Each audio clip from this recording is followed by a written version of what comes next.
মিয়ানমারের রাখাইনে রোহিঙ্গাদের জন্য সম্ভাব্য মানবিক করিডোর নিয়ে নীতিগতভাবে সম্মতির ঘোষণা দিয়েছে বাংলাদেশ। পররাষ্ট্র উপদেষ্টা তৌহিদ হোসেন এ সম্মতির কথা জানালেও এ বিষয়ে জাতিসংঘ বা অন্য কোনো সংস্থার পক্ষ থেকে এখনও আনুষ্ঠানিক আলোচনা হয়নি বলে দাবি করেছেন প্রধান উপদেষ্টার প্রেস সচিব শফিকুল আলম। তবে বিষয়টি ঘিরে রাজনৈতিক ও নাগরিক মহলে চলছে উত্তপ্ত বিতর্ক। মানবিক করিডোর হচ্ছে সংঘাতময় এলাকাগুলোতে ত্রাণ সহায়তা বা বেসামরিকদের নিরাপদে সরিয়ে নেওয়ার জন্য নির্ধারিত এক প্রকার পথ। তবে প্রশ্ন হচ্ছে, এই করিডোর আসলে কতটা কার্যকর, আর বাংলাদেশের জন্য এর তাৎপর্যই বা কী?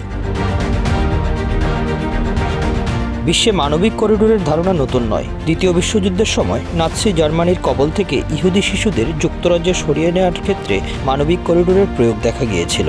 এরপর বসনিয়া, সিরিয়া, ইউক্রেন, ইথিওপিয়া সহ বিভিন্ন দেশে মানবিক করিডোর স্থাপনের উদ্যোগ নেওয়া হয়।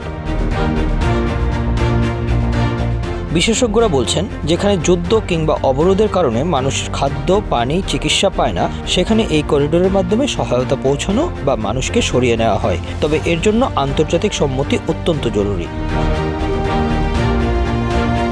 জাতিসংঘের সাধারণ পরিষদে গৃহীত রেজুলেশন 46/182 এবং 58/114 মানবিক সহায়তার মূলনীতি নির্ধারণ করে দেয়, যার মধ্যে রয়েছে মানবিকতা, নিরপেক্ষতা ও ন্যায্যতা। আর মানবিক করিডোর তারই একটি রূপ, যা স্থল, জল অথবা সময়ভিত্তিকও হতে পারে।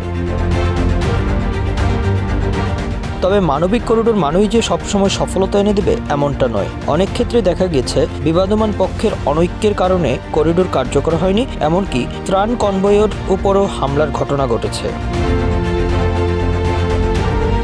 2022 সালে ইউক্রেন যুদ্ধ চলাকালে মানবিক করিডোরের চুক্তি হলেও বাস্তবে নানা বাধায় তা কার্যকর হয়নি। রুশ বাহিনী এবং ইউক্রেনীয় প্রতিরোধ যোদ্ধাদের মধ্যে বারবার সংঘাতে বেসামরিকদের জীবন ঝুঁকিতে পড়ে। জাতিসংঘের সাবেক কর্মকর্তা মোস্তাক আহমেদ বলেন, এই করিডোর কার্যকর করতে হলে সব পক্ষের স্পষ্ট সমঝোতা, নিরপেক্ষ মনিটরিং এবং সময়োচিত বাস্তবায়ন দরকার। তা না হলে করিডোর হয়ে ওঠে কাগজে।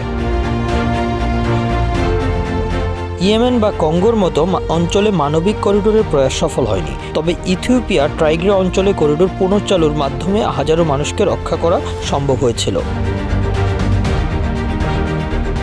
বাংলাদেশে এই করিডোর নিয়ে এখনও রয়েছে অনেক প্রশ্ন, যেমন কে তদারকি করবে, করিডোরের মাধ্যমে ঠিক কী প্রবেশ করবে, আর এতে বাংলাদেশের নিরাপত্তা বা সার্বভৌমত্ব বিঘ্নিত হবে না তো? মানবিক করিডোরের আড়ালে যদি আন্তর্জাতিক হস্তক্ষেপের রাস্তা তৈরি হয়, তাহলে তা জাতীয় স্বার্থের জন্য হুমকি স্বরূপ হতে পারে। রাখাইনের নিরাপদ পরিবেশ তৈরি না হলে সেখানে সাহায্য পাঠানো বা রোহিঙ্গা প্রত্যাবর্ষণ কোনোটাই দীর্ঘস্থায়ী সমাধান দিতে পারবে না। মানবিক করিডোর যদি স্বল্পমেয়াদী সহায়তা দেয়, তবুও প্রশ্ন থেকে যায় দীর্ঘমেয়াদী রাজনৈতিক সমাধানের। বিশ্বজুড়ে মানবিক করিডোর কখনো দিয়েছে আশার আলো, আবার কখনো আন্তর্জাতিক ব্যর্থতার নিদর্শন। তাই রাখাইন নিয়ে যে কোনো সিদ্ধান্ত হতে হবে স্বচ্ছ, সমন্বিত এবং সর্বোপরি জাতীয় স্বার্থ সাপেক্ষে। Bangla affairs news desk.